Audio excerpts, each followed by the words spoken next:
Rappelons-nous de comment Adam est venu. Dieu a formé le corps. Il a insufflé son esprit. Qu'est-ce qui s'est passé avec Marie? L'ange dit béni sois-tu. Amen. Amen. Qu'est-ce qui s'est passé? Le Saint-Esprit survenant sur toi. Saint-Esprit a soufflé. Amen. Amen. Pas souffler, survenant sur toi. Amen. Amen. Il viendra sur toi. Et tu porteras un fils. Tu l'appelleras Emmanuel. Amen. Amen. Tout comme pour Adam, le Seigneur a formé un corps. Il a insufflé son esprit. Il a formé le corps dans Marie. Il a envoyé son esprit. Donc, Jésus est venu de la même manière que Adam. C'est pourquoi il a appelé le second Adam.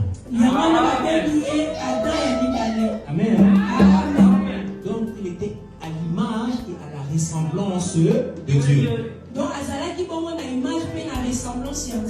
Donc, la monnaie nécessaire parce que la Bible déclare que celui qui est en Christ est une nouvelle créature. Cette nouvelle créature est celle qui a été créée par Dieu. Et parce que Dieu avait dit à David qu'il n'habitera pas dans les maisons faites de main d'homme, et que cette nouvelle créature a été faite par sa main, peut habiter en toi. Parce que la personne qui a renouvelé ton cœur, il y a un cœur qui n'existait pas. Parce qu'Adam était mort. Aujourd'hui en Christ, tu es ressuscité avec Christ. Tu es une nouvelle créature. Créature dans laquelle le Seigneur peut habiter. C'est pourquoi tu es le temple de sa demeure. C'est pourquoi tu es son église. Alors, j'aime les enfants de demander qu'on l'appelle. C'est dit que lui reconnaîtra la voix de ses enfants. Il s'identifie comme enfant de Dieu. Il n'appelle pas Jésus de Nazareth comme le reste. Parce que Jésus avait demandé à Pierre, qui dis-donc que je suis? Et qui dis-tu que je suis? Parce que les enfants de Dieu connaissent Dieu différemment du monde. Le monde m'a dit que c'est Jésus qui est mort à la croix.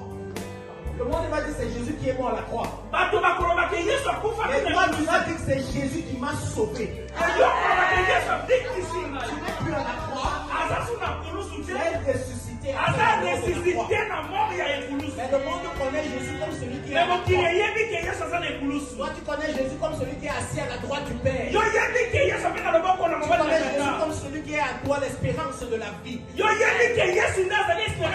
Bible nous dit que Christ en moi, l'espérance de la vie. Alors, on te pose la question sur Jésus. Tu ne penses plus à la terre. Tu ne penses plus à la terre. Tu penses à la vie après la terre. Parce que tu n'es pas un être naturel. La Bible déclare que ceux qui croient en Dieu s'envoleront comme des aigles. Tu ne regardes plus comme les poussins. Tu as la même apparence qu'un poussin. Mais tu n'es pas un poussin. Tu vois de loin. Parce que celui qui a fait le loin, c'est celui qui habite en toi. Et il a dit dans sa parole que celui qui est guidé par l'Esprit de Dieu, fils de Dieu. Alléluia. Et celui qui est fils de Dieu, c'est celui en qui Dieu habite. Parce qu'il a dit, si ma parole habite en toi, et que toi tu habites dans ma parole, moi et le Père, nous viendrons en toi.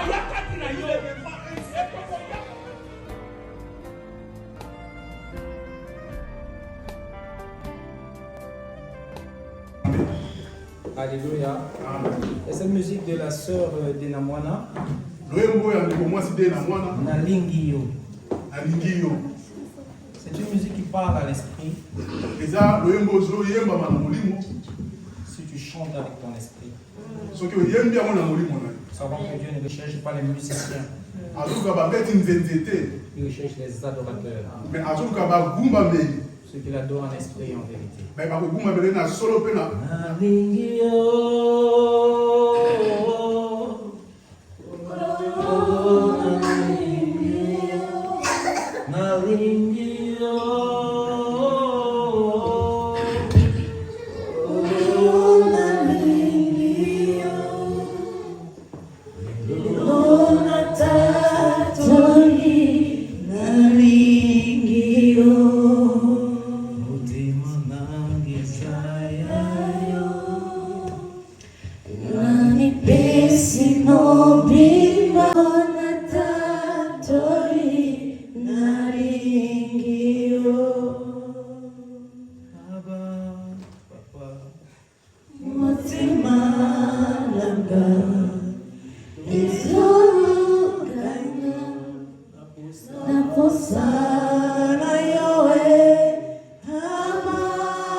Merci Seigneur pour ta grâce, merci pour ta présence Seigneur.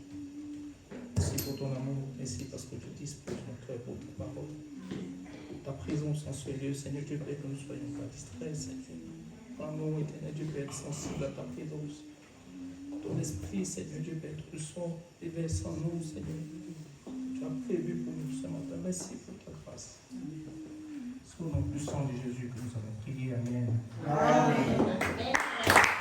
Alléluia.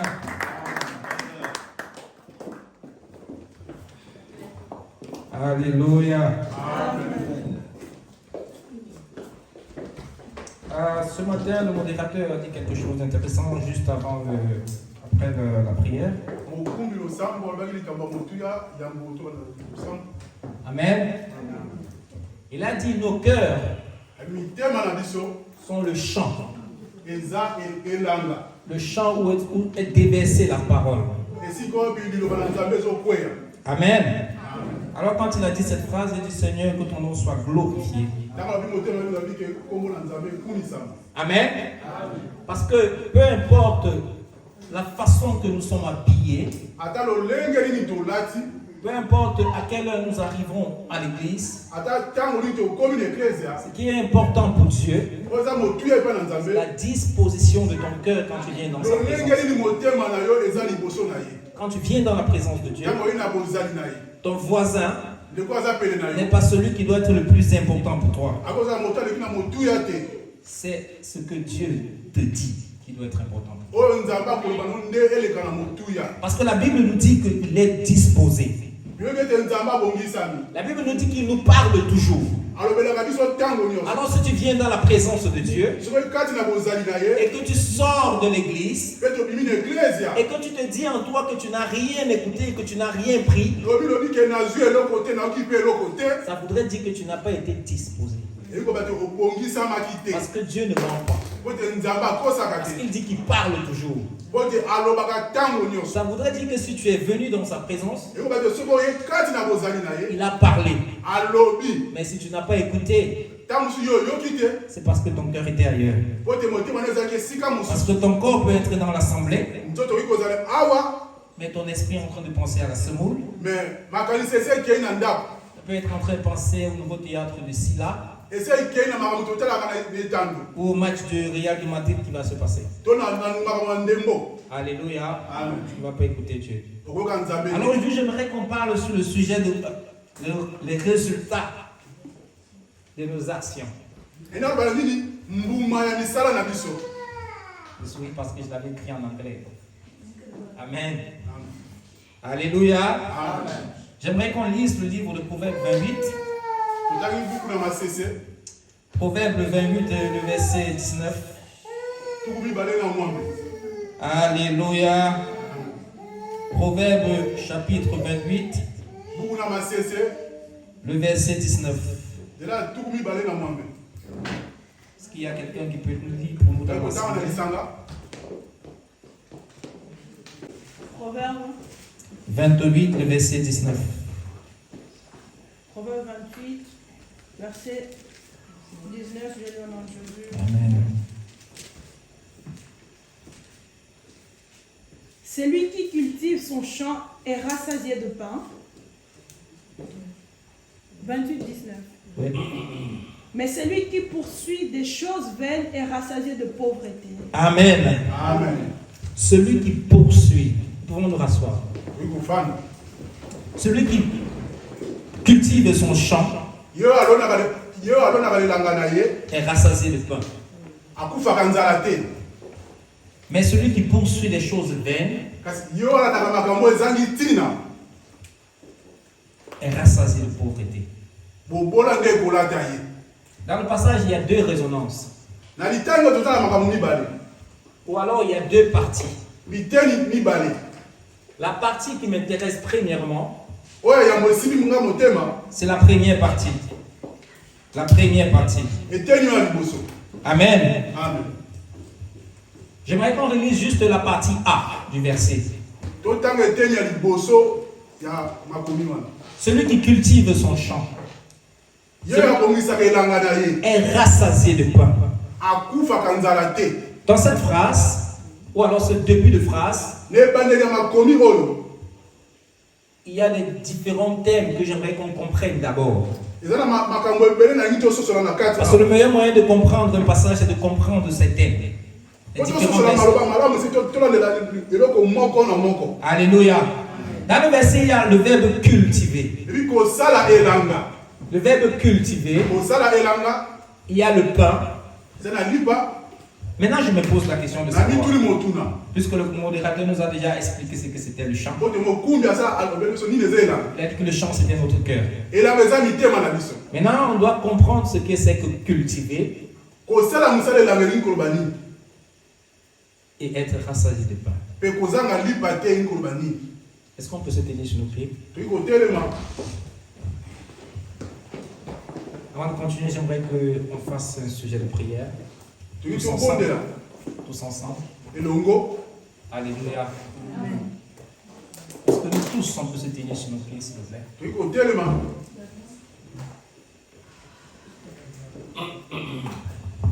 J'aimerais que tu élèves ta voix et que tu pries. Éternel, ouvre mon cœur à ta parole. La Bible me dit que quand Pierre est parti dans la maison de Corneille, Pierre n'allait dans la maison de Corneille que pour Corneille. Mais parce que Corneille avait invité les gens dans sa maison et que ces personnes étaient attentives à la parole que Pierre disait, le Seigneur qui avait envoyé l'ange dit à Corneille: tes prières ont été exaucées, tes sacrifices ont été pris en compte. Il n'a pas visité que Corneille. Il a visité Corneille et il a visité tous ceux qui étaient dans la maison de Corneille. Et la Bible précise que ceux qui écoutaient la parole de Dieu. Alors prie ce matin que le Seigneur dispose de ton cœur. Non pas pour que tu regardes ce qui se passe dans la vie de ton voisin, mais pour que tu reçoives ce qu'il a prévu pour toi ce matin. Prie au nom puissant de Jésus. Merci Seigneur pour ta grâce, merci pour ta présence en ce lieu. Je prie, éternel Dieu Père Tout-Puissant, que tu disposes nos cœurs, éternel Dieu Père, pour ta parole, Seigneur Dieu Père. Que toutes sortes de distractions, Seigneur Dieu Père, soient éloignées de nous. Éternel Dieu Père, que nos cœurs soient ouverts à ta parole, éternel Dieu Père. Que nos cœurs soient disposés comme celui de Lydie pour recevoir ta parole, éternel. Que nos cœurs soient disposés, éternel Dieu Père, comme celui de Corneille, Yahweh, afin que tu nous visites dans ce jour, car tu as dit dans ta parole dans les derniers jours, Seigneur, tu répandras de ton esprit sur nos chairs, Seigneur Dieu Père. Je prie que tu répandes de ton esprit en ce lieu, au nom puissant de Jésus-Christ. Merci, Seigneur Dieu Père, pour ta grâce. Merci pour ta présence, Seigneur. Merci parce que nos cœurs sont ouverts à ta parole, non plus en Jésus. Amen. Amen. Nous allons parler de cultiver le champ. Alors, je ne sais pas si dans la salle, il y a des personnes qui ont déjà fait la plantation ou la culture. Amen. Je ne sais pas s'il y a des personnes qui ont déjà eu une expérience. Amen. Alléluia. Cultiver se fait en plusieurs étapes. Amen. Amen. Quand tu veux cultiver un champ, c'est pour planter une graine ou une semence. Mais pour arriver à la semence, à planter une semence, il faudrait que le champ soit déjà propre. Alléluia. Alors la première partie de la culture, de cultiver, c'est débroussailler le champ. Après avoir débroussaillé le champ, tu retires la saleté de la broussaille afin que le champ ne soit plus sale. Parce que si tu coupes les mauvaises herbes et que tu les laisses sur le sol, ils vont repousser. Tu dois couper, tu dois ramasser. Ensuite, tu dois faire des sillons. C'est l'une des parties les plus difficiles. Parce que dans cette partie, tu dois rester courbé pendant longtemps. Et quand tu n'es pas un expert, quand tu n'es pas habitué, très vite tu vas ressentir une douleur au niveau des hanches. Alors c'est plus facile à ce moment, s'il fait vraiment chaud, d'abandonner. Et généralement on cultive quand il fait chaud. Parce qu'on ne prépare la saison de pluie qui vient. Alléluia. Après avoir fait des sillons, tu vas planter la graine. Après avoir planté la graine, le Seigneur va arroser. Pour dire la pluie va tomber. C'est à ce moment-là que l'arbre ou la semence va grandir pour produire un fruit que lui il a appelé se rassasier de pain. Alléluia. Se rassasier de pain. C'est le pain qui a poussé du fruit de la semence que tu as planté. Ce n'est pas le pain que tu es parti frapper chez ton voisin pour qu'il ouvre et qu'il te donne par la personne. C'est le pain qui est sorti de ce que tu as semé. Alors j'aimerais qu'on commence avec la débroussaille. Nous allons expliquer les cultiver selon le monde circulaire. Maintenant, j'aimerais qu'on ramène cela à notre vie spirituelle. Ça veut dire quoi culte? Ça veut dire quoi débroussailler? Il y a beaucoup de versets qui en parlent. Alléluia. Il y a beaucoup de versets qui nous parlent de débroussailler, de retirer la mauvaise herbe en nous. Il n'a pas dit désherber. Il a dit débroussailler. Et nous savons que la broussaille vient des herbes. Ça veut dire qu'à partir du moment où ton champ est tellement plein de mauvaises herbes, on ne parle plus d'herbe. On dit c'est la brousse. C'est pourquoi le sage pouvait dire que j'ai marché, j'ai regardé le champ. Et j'ai vu qu'il y avait des arbres et des murs qui tombaient. Il a compris que c'était le champ d'un paresseux. À ce moment-là, il a dit que si tu dors un peu de sommeil, et la pauvreté te surprendra. Parce que si tu laisses la broussaille dans ton champ, il n'y aura pas de fruits qui va pousser. Donc tu auras faim lors de la récolte. Alors la broussaille, ce sont des mauvaises herbes qui ont poussé pendant une longue période. Amen. Amen. Alors comment débroussailler? C'est quoi cette mauvaise herbe? Dans la vie du chrétien, quand nous devenons enfants de Dieu, alléluia, Amen. la nature du péché est transformée Ou alors la nature du péché disparaît. Mais la pensée ou la conscience du péché ne disparaît pas. Les habitudes que nous avions développées ne disparaissent pas. Quand nous sommes dans le monde, nous avons l'habitude de mentir. Nous avons l'habitude, par exemple, de se masturber. Nous sommes condamnés dans le monde, pas à cause de ce qu'on fait, mais à cause de la nature qu'on a. Dans Jean 1,12, il peut dire, dans Jean, il dit, la condamnation étant que la lumière étant venue, ils n'ont pas accepté cette lumière, mais ils sont restés dans les ténèbres. Ça veut dire que la condamnation n'est pas à cause de ce que tu fais, mais à cause de la nature que tu as.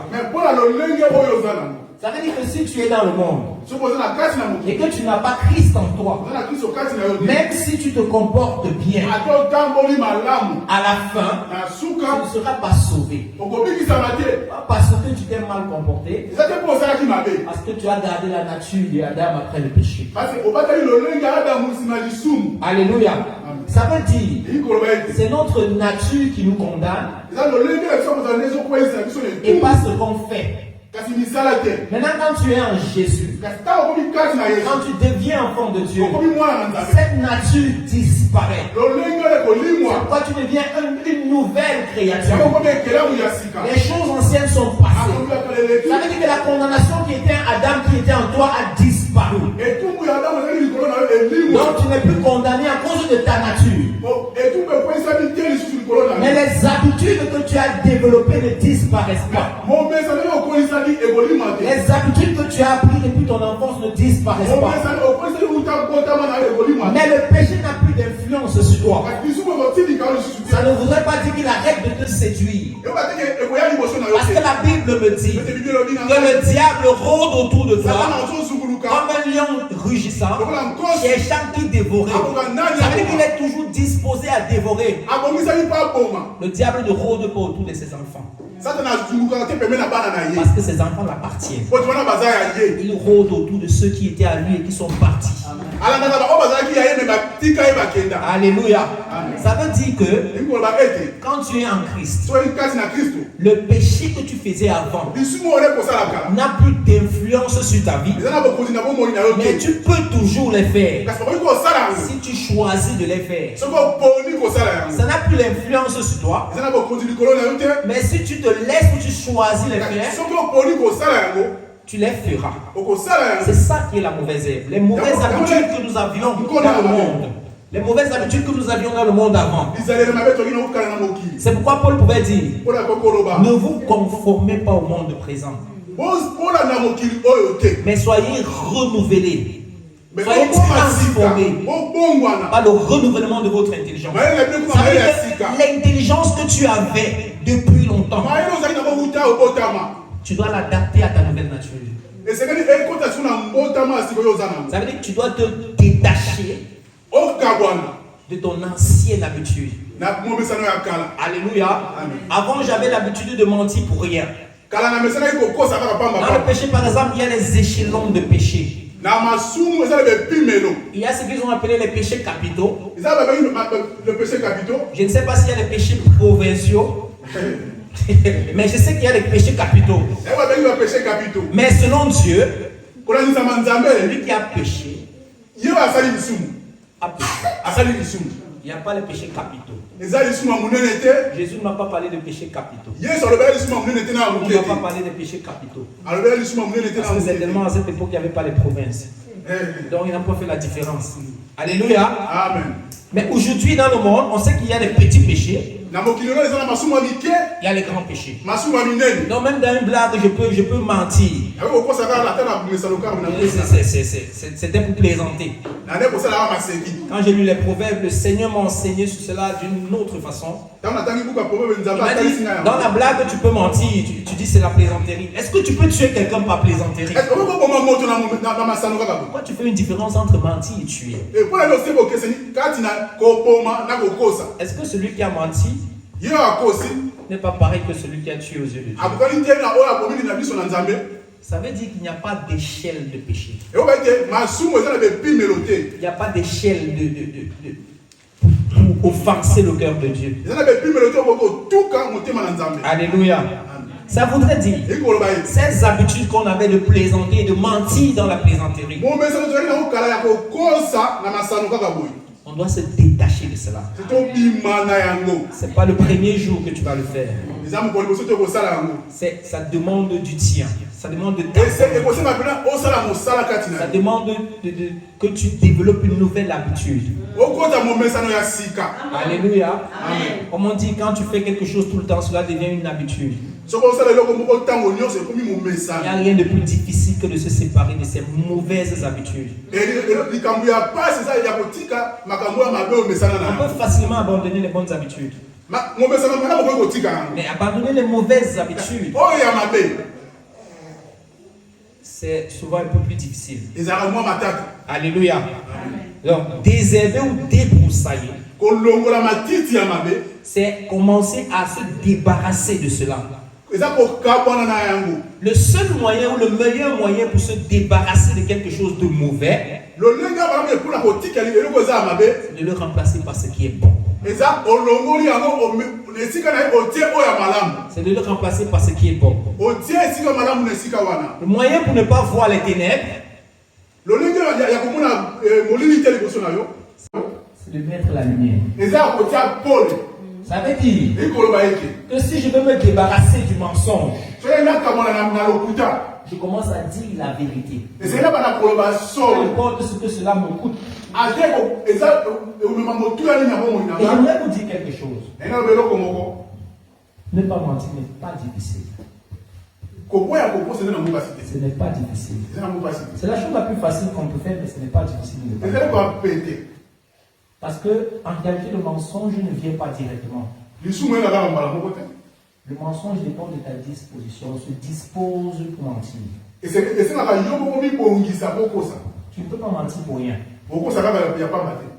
Si je dis à Davina, dépose le téléphone là-bas et ne t'approche plus de ça. Alléluia. Si elle dépose le téléphone et qu'elle s'éloigne, elle ne va pas mentir. Mais si elle dépose le téléphone et qu'elle s'approche du téléphone, jusqu'à là elle n'a pas menti. Mais elle s'est mise dans une disposition pour me mentir. Parce qu'elle sait que si c'est que je découvre qu'elle s'est approchée du téléphone, elle sera punie. Et parce qu'elle a envie d'éviter la punition, elle est prédisposée dans son esprit de me dire je ne me suis pas approché du téléphone. Si jamais je posais la question, je n'ai pas encore posé la question, mais si jamais je pose la question, elle va mentir. Par contre, si elle ne s'était pas approchée du téléphone, elle n'aurait pas eu peur de mentir. Elle ne devait pas être dans la position du mensonge. Si c'est bon de dire de ne pas tromper ta femme, de ne pas regarder une femme à l'extérieur, si tu pars au travail, même s'il y a une fille qui est jolie, la Bible nous dit dans les Proverbes 6, ne convoite pas l'étranger à cause de sa beauté. Si tu commences à la convoiter et que tu rentres chez toi, la femme te pose la question, tu vas mentir. Mais si tu n'étais pas mis dans la disposition pour mentir à la maison, tu n'aurais pas menti. Donc si tu ne te disposes pas pour mentir, tu ne mentiras pas. Alléluia. Donc maintenant ton travail c'est de te débarrasser de cette mauvaise habitude. Commence à te positionner dans une position qui te permettra de dire la vérité et de faire des choses pour Dieu. de faire des choses qui sont pures aux yeux de Dieu. Alléluia. C'est ça débroussailler. Ça couper les mauvaises herbes. Ça retirer la broussaille. Ce n'est pas une activité qui se fera en un jour. C'est pas ce qui se fera peut-être en 2 jours. De la même manière que tu as développé l'habitude, par exemple, du mensonge, de cette même manière, tu dois développer l'habitude de dire la vérité. La première fois, ça peut être difficile. Ça m'est arrivé à moi. Tu peux dire, je ne vais plus mentir. Mais quand tu pars au travail, facilement tu arrives en retard. C'est parce que tu t'es levé tard. Et ton patron ne te pose jamais cette question. Mais parce que le diable veut te montrer que tu restes avec lui, le patron va rire avec toi. Ah, mais toi tu es arrivé en retard, on dit pourquoi? Ah, les embouteillages. Tu as menti. Et dès que tu dis ça, le diable te rappelle que tu as menti. À ce moment, ne dis pas Seigneur, pardonne-moi pour avoir menti. Tu dis non, ce n'est pas les embouteillages, mais je de cette manière, tu ne vas plus beaucoup mentir. Tu ne vas plus mentir. Parce que tu n'aurais pas envie d'être mal vu par le patron. Alors quand tu dis la vérité, à toi aussi, ça te pique. Mais tu dis dans ton esprit, si c'est que je fais encore ça la prochaine fois et que je suis obligé de dire la vérité, je ne suis pas loin du renvoi. Donc mieux, je me dispose à ne plus dire la vérité. Mais si tu dis juste Seigneur, pardonne-moi pour avoir menti, et tu ne dis pas au patron, demain tu vas dire Seigneur, pardonne-moi. Parce que ça reste entre toi et Dieu, lui ne connaît pas. Tu n'as pas la pression. Et tout ce qui touche l'argent d'un homme, il ne joue pas avec. Il disait qu'on va te renvoyer du travail, tu vas plus avoir l'argent, tu vas être sérieux. Ça va t'aider à dire la vérité. C'est le plus important. Le plus important, c'est de dire la vérité. Moi, il m'est arrivé. Je suis arrivé au travail. Mon patron m'a posé une question. Non, mon responsable m'a posé une question.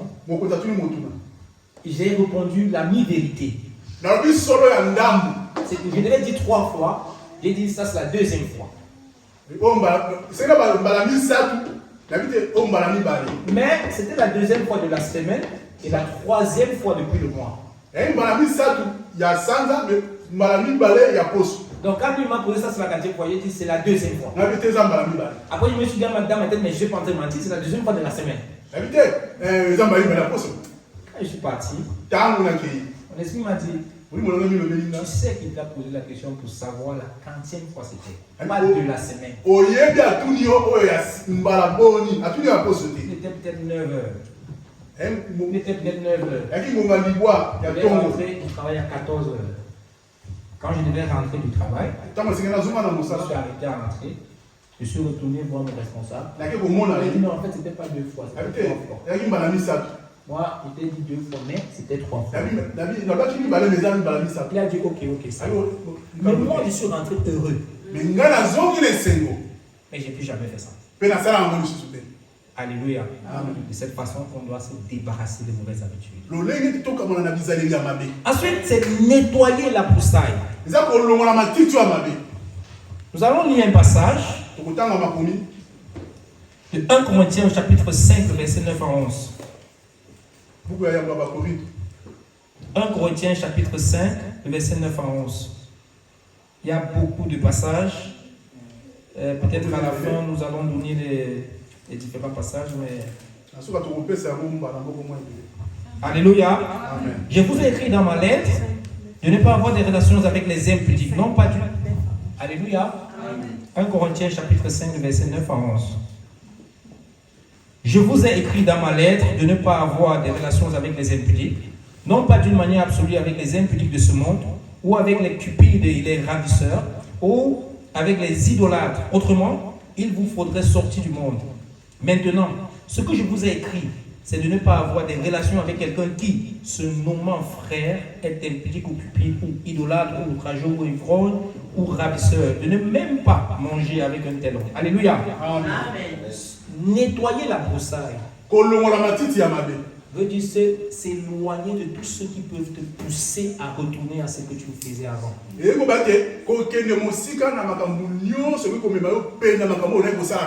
Alléluia. Ça veut dire, si je connais quelqu'un qui vit dans le péché, amen. Si je connais quelqu'un qui vit dans le péché, et que je sais que je ne veux plus vivre dans le péché, ce n'est pas devenir ennemi avec cette personne, mais c'est de ne pas marcher tout le temps avec cette personne.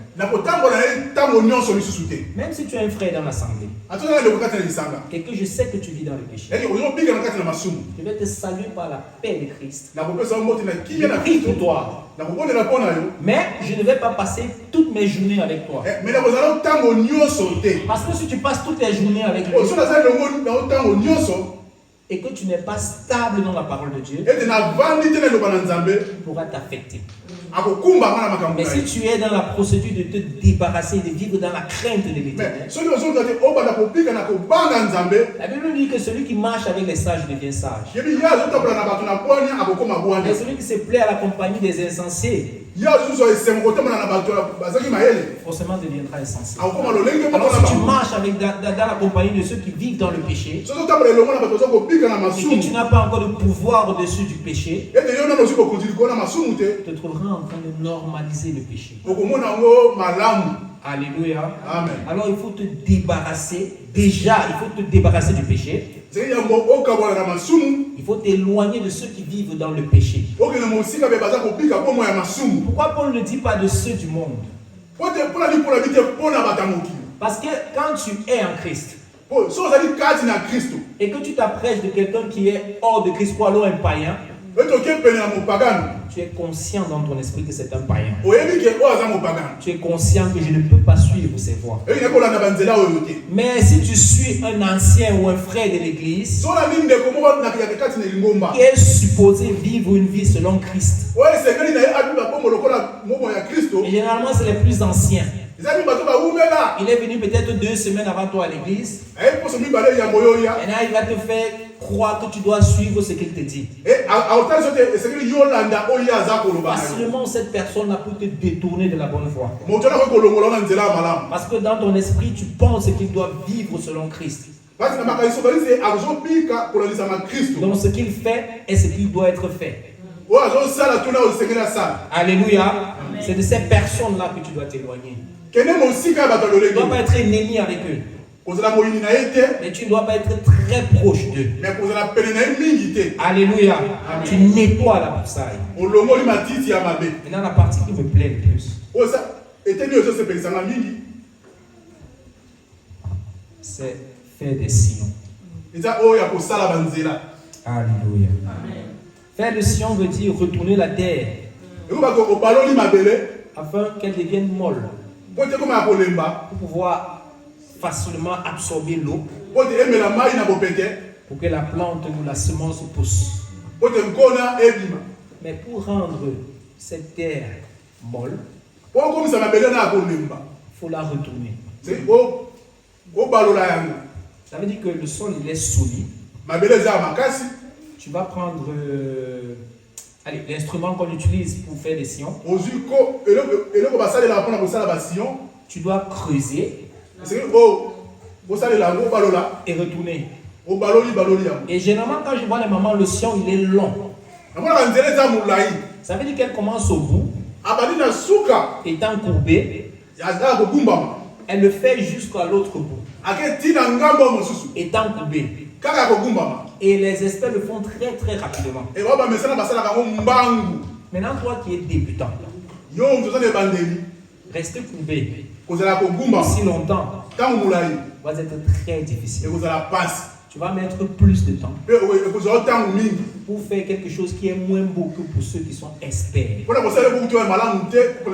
Mais c'est en continuant à le faire que tu deviendras aussi expert et que tes sillons seront de qualité.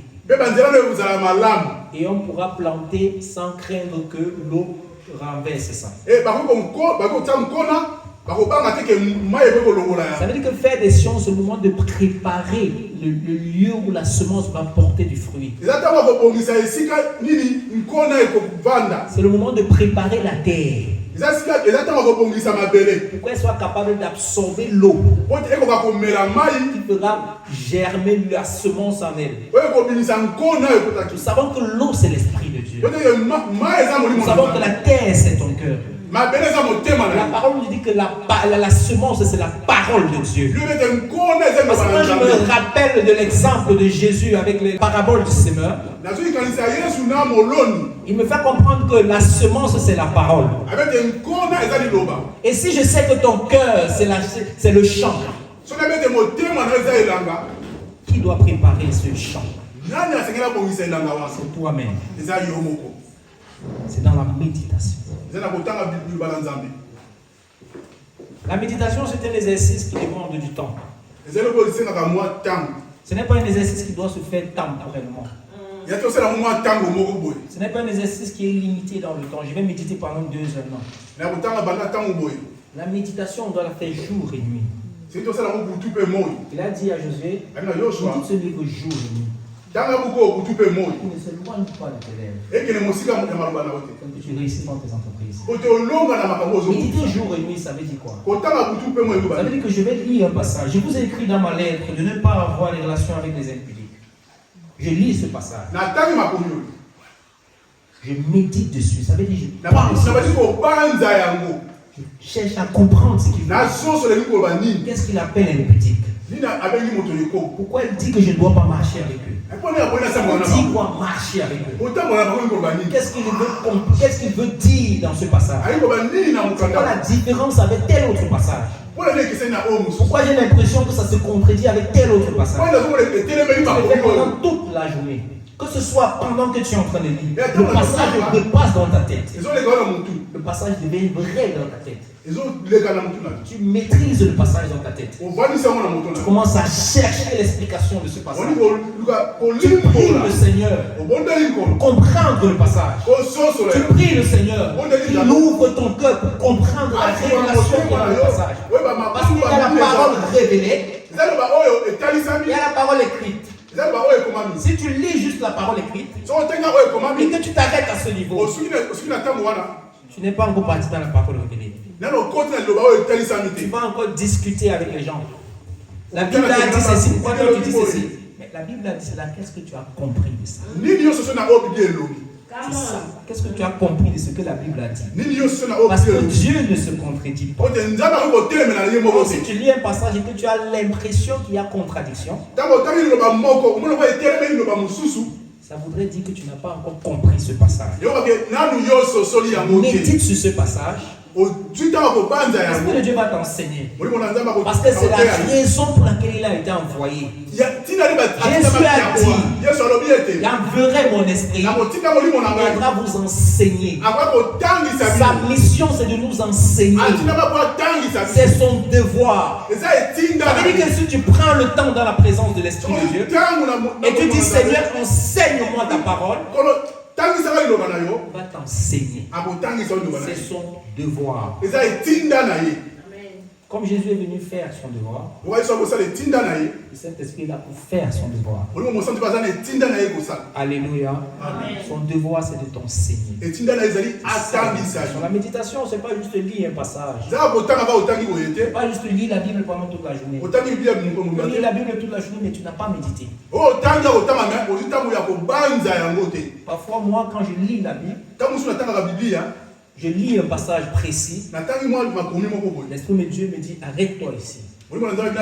Si je continue à lire, même si je lis toute la Bible, je vais revenir à ce verset. Je vais relire ce verset. Je vais méditer sur ce verset. Je me rappelle que j'ai médité sur un verset de Luc 5. Où Jésus était en train, où la Bible me parle de Jésus qui était avec les apôtres. Il y avait des gens au bord de la mer. Il a demandé à Pierre, va dans les eaux profondes. J'ai médité ce passage il y a peut-être 6 ans.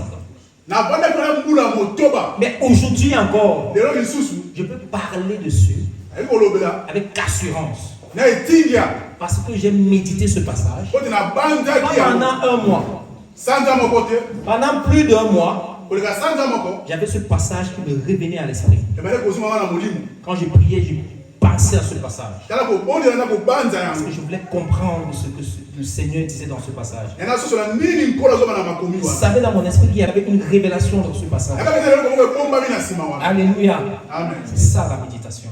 C'est en ce moment-là que tu prépares ton cœur. Quand tu vas commencer, tu ne vas pas comprendre les choses comme quelqu'un qui est habitué à le faire. Tu ne vas pas peut-être comprendre les choses comme le frère Léon. Mais le frère Léon a commencé comme toi. Lui aussi ne comprenait pas les choses comme le frère Abdias. Il a commencé à lire. Il a commencé à méditer. Il a commencé à travailler dessus.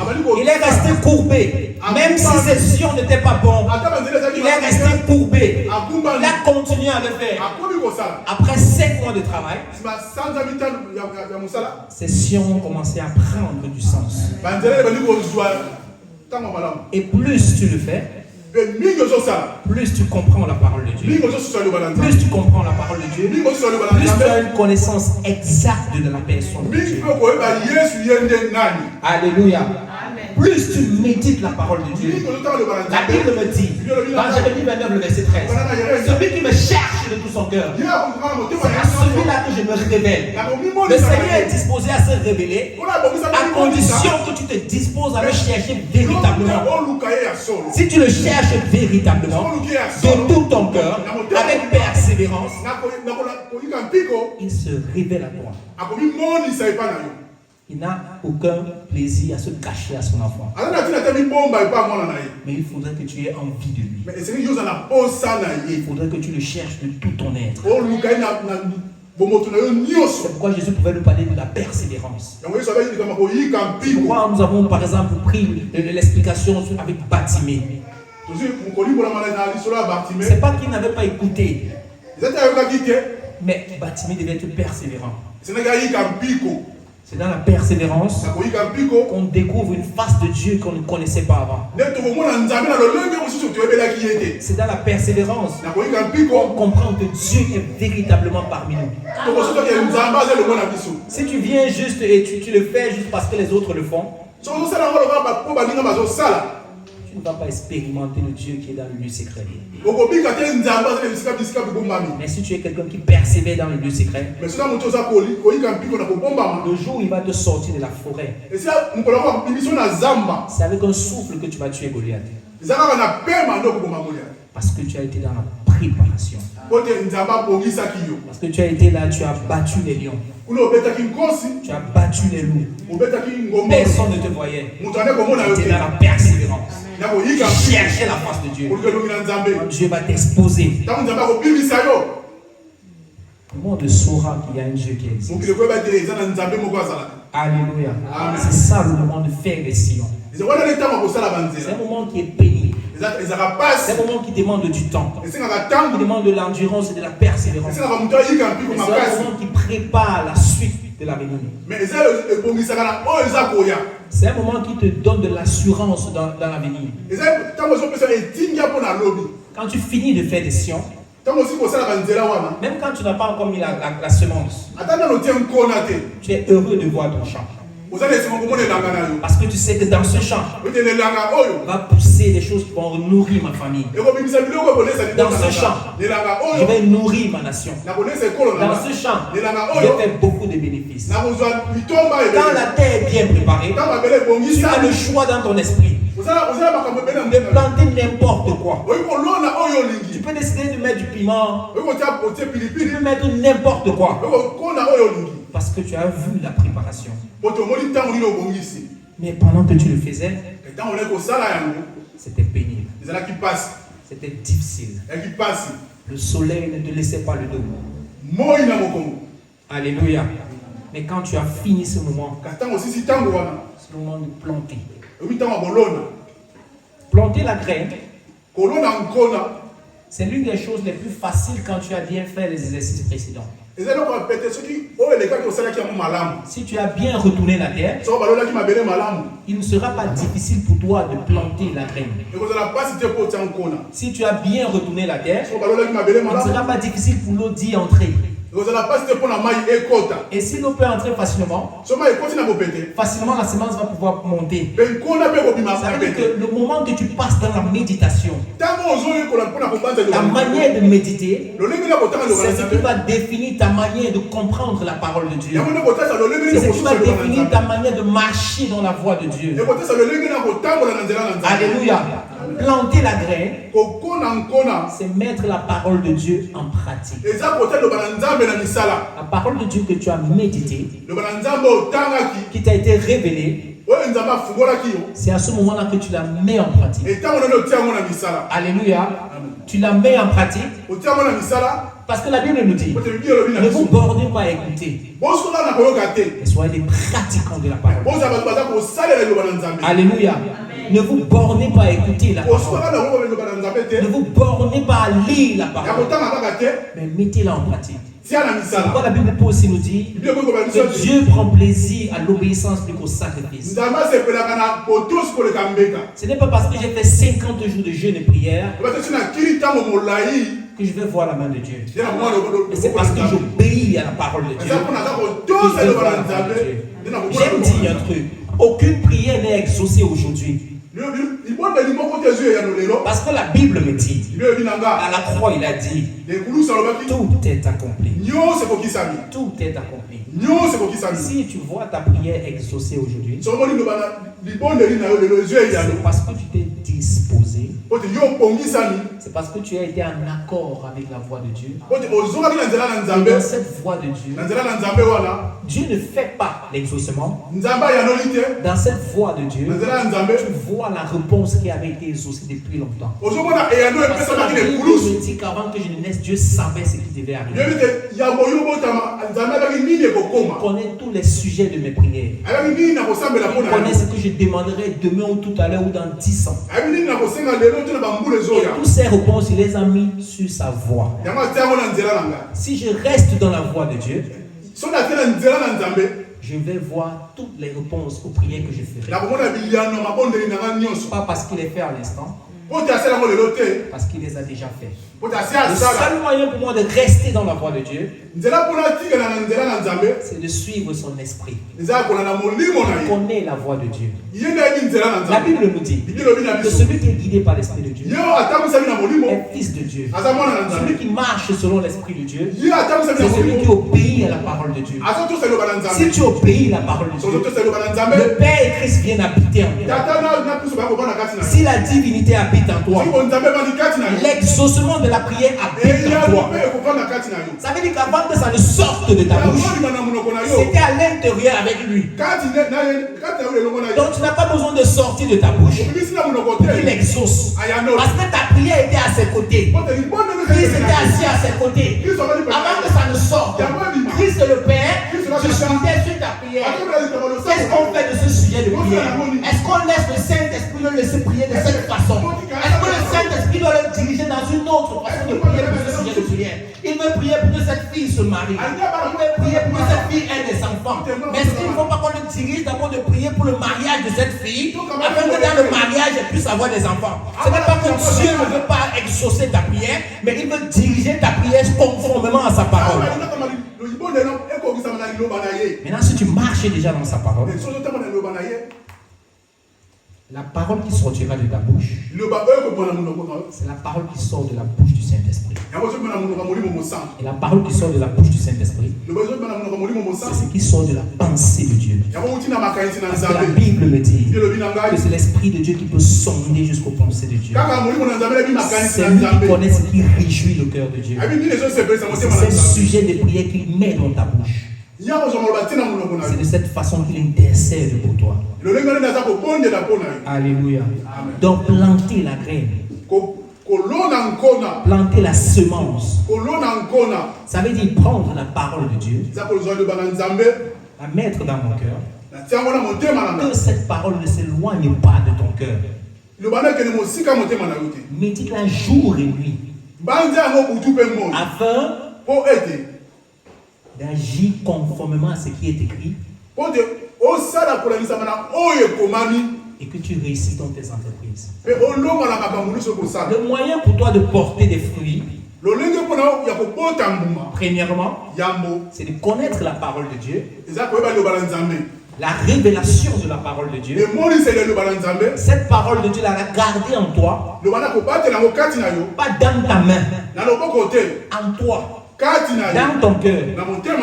Jésus a toujours parlé du cœur. Ce peuple mon nom du bout des lèvres. Mais leur cœur est éloigné de moi. C'est ton cœur que Dieu vient chercher. C'est-à-dire que si tu l'adores du bout des lèvres et que ton cœur est éloigné, ta adoration ne vient pas aux yeux de Dieu. Mais quand ton cœur est en accord avec ce que la parole de Dieu dit et que tu le mets en pratique, tu porteras du fruit. Parce que tu seras en train de marcher dans la voie de Dieu, dans laquelle toutes les réponses à tes prières sont déjà disposées. C'est pourquoi il dit, celui qui cultive son champ sera rassasié de pain. Le pain ici, c'est ce qui réjouit ton esprit. C'est ce qui concourt au bien ou alors à l'épanouissement de ton esprit. Amen. Maintenant, la deuxième partie du passage, la Bible nous dit que celui qui poursuit les choses vaines sera rassasié de pauvreté. Alors quand je vois le verbe poursuivre, je me rappelle que la Bible m'a dit dans les Proverbes 2, poursuis la sagesse comme on recherche l'argent. Ça veut dire que poursuivre veut dire s'impliquer de façon émotionnelle et active dans quelque chose. Alléluia. Et maintenant quand je lis Jean 6, 63, j'écoute là-bas Jésus qui dit les choses, ma parole est esprit et vie. Mais la chair ne sert de rien. Ça veut dire que la chair est inutile. Donc si je veux interpréter ce passage selon la pensée de Christ, je dirais que celui qui s'active, celui qui s'investit profondément après des choses qui sont inutiles pour son esprit, mourira de pauvreté. On dit être rassasié de pauvreté. Ça veut dire que tu seras tellement pauvre que même la pauvreté aura pitié de toi. Ça veut dire que tu seras rassasié de la souffrance. Et la pauvreté, c'est le manque. Alléluia. Donc, celui qui cultive son champ sera rassasié de fruits. Le fruit peut être les bénédictions. Le fruit peut être des inspirations pour ta musique si tu es choriste. Le fruit peut être des inspirations si tu es peut-être informaticien. Le fruit peut être tout ce qui concourt au bien à ton épanouissement. Et ce passage me parle de celui qui est spirituel et de celui qui est naturel ou charnel. Ce passage me parle de celui qui est spirituel et celui qui est charnel. Celui qui est charnel, c'est celui qui recherche des choses qui vont concourir à l'épanouissement de sa chair.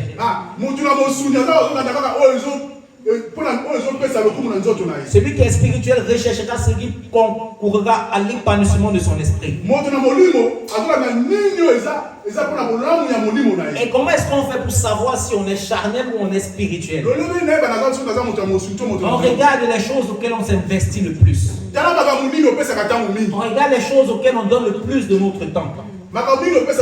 Alléluia. Ces choses définissent ce à quoi on cherche. Ces choses définissent à quel niveau est-ce qu'on va être épanoui. Alléluia. Alors, pour qu'ensemble, on ait une idée un peu claire de ces choses, je vais zapper. Parce que le temps est court. Je vais aller juste à quelques questions. Alléluia. Quel temps est-ce que tu accordes à la parole de Dieu, c'est-à-dire à lire la parole de Dieu? comparé au temps que tu accordes à lire à défiler les posts sur les réseaux sociaux. Ça, tu vas répondre à toi-même. Et tu sauras si tu es spirituel ou si tu es charnel. Qu'est-ce qui est plus facile pour toi? Lis un chapitre de la Bible. Ou alors lis 10 pages d'un scandale sur Insta, sur les réseaux sociaux. Alléluia. 10 pages sur les scandales des stars sur les réseaux sociaux.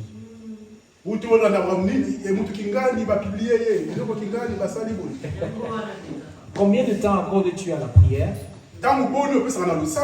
comparé au temps que tu fais dans les appels téléphoniques pour parler de tout et de rien concernant l'évangile?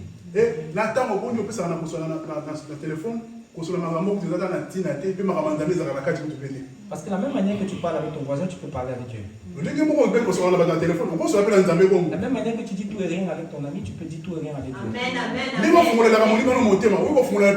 Quand je le dis, je me rappelle quand Dieu voulait détruire Sodome et Gomorrhe. Il partait.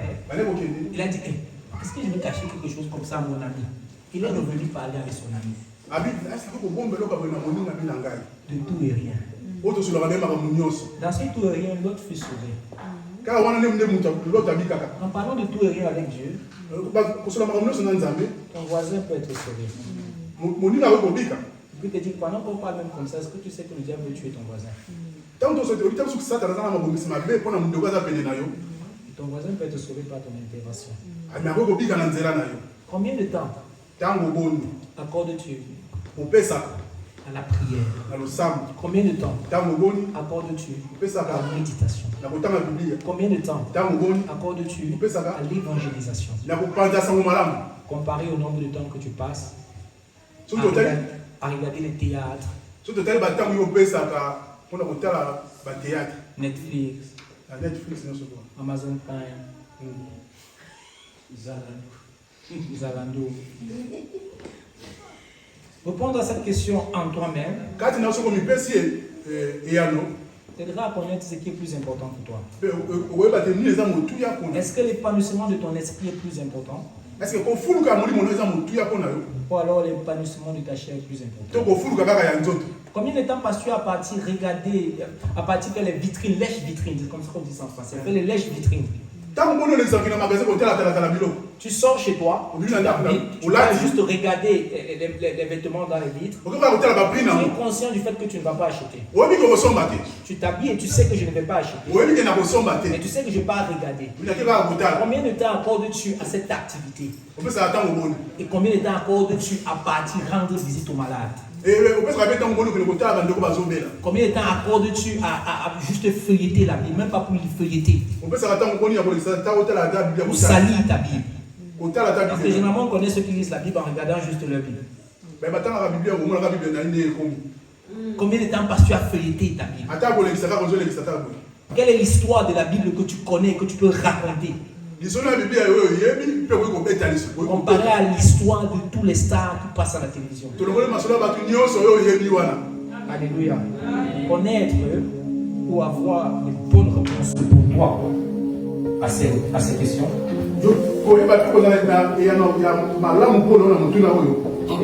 T'aideront à connaître si tu es charnel ou